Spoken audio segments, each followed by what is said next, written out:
Alors, hier, François Dufaux, qui va se lever, il a fait un truc incroyable. Il était avec une pomme et une banane, une table. T'as presque rien dit, t'as réussi à faire rire toute une salle. Comment c'est possible cette affaire? Vas-y, laisse-toi maintenant. Vas-y, hein, bon. Ah, c'est malin ça. Non, bah, Martine, elle a bien parlé du clown hein, quand même, c'était bien. Hein, parce qu'après, pour dire quelque chose d'intelligent, pour moi, c'est plus dur. Moi, j'aime mieux m'exprimer qu'une banane et une pomme. Voilà, c'est nettement plus simple.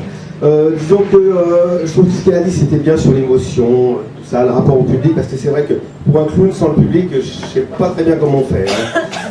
Mais ce qui est important quand on parle du public, et ça, c'est surtout l'écoute, c'est-à-dire se rendre compte de tout ce qui se passe autour. On joue pas, on dit le clown, c'est l'émotion, c'est tout à l'intérieur de lui-même, mais en même temps, il est tellement ouvert à tout ce qui se passe, il doit tellement prendre et donner aux autres que c'est vraiment l'ouverture et l'écoute. C'est comme si on avait 180 degrés. Même quelqu'un qui est derrière moi, s'il fait quelque chose, je dois l'entendre, je dois le voir, je dois le comprendre, pour être avec, pour jouer avec. Donc c'est ça vraiment le clown. Et quand je travaille en atelier, j'essaie de vraiment travailler sur l'écoute et aussi autre chose, l'énergie. C'est-à-dire que plus on est dans l'énergie, plus on est... Mais l'énergie, ça ne veut pas dire s'agiter, hein, c'est pas de la gym, hein, c'est être chargé. L'énergie, c'est on peut rien faire, mais on est chargé en énergie et c'est la présence qu'on peut donner aux gens. Si on est présent, les gens ils sont là, oh, il est là. Si on n'est pas présent, on peut être en train de bouger, faire sa gym, personne ne regarde. Voilà, donc c'était vraiment travailler là-dessus pour pouvoir faire. Et en plus de ça, l'avantage, c'est que ce qui n'est pas évident pour tout le monde, c'est d'arriver à justement donner ses émotions, à se lâcher en clown, à dire oh, moi j'ai peur du clown. On va me dire vas-y, lâche tes émotions, sors ton enfant intérieur et tout, tu vas.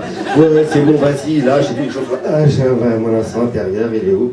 Je ne vois pas, j'ai essayé. Alors que si on part dans l'énergie, si on fait des exercices d'écoute, si on fait des exercices de gamin, c'est vraiment des trucs, parce que pour moi le clown c'est un enfant. C'est-à-dire qu'il fait tout à fond, il rate parce qu'il n'y arrive pas, mais il fait à fond, puis quand il tue quelqu'un, il le tue, le massacre, il va jusqu'au bout. Hein. Il ne faut pas choisir un maquis. C'est pas, oh, je vais peut-être te tuer. Non, je le tue, paf, il est mort.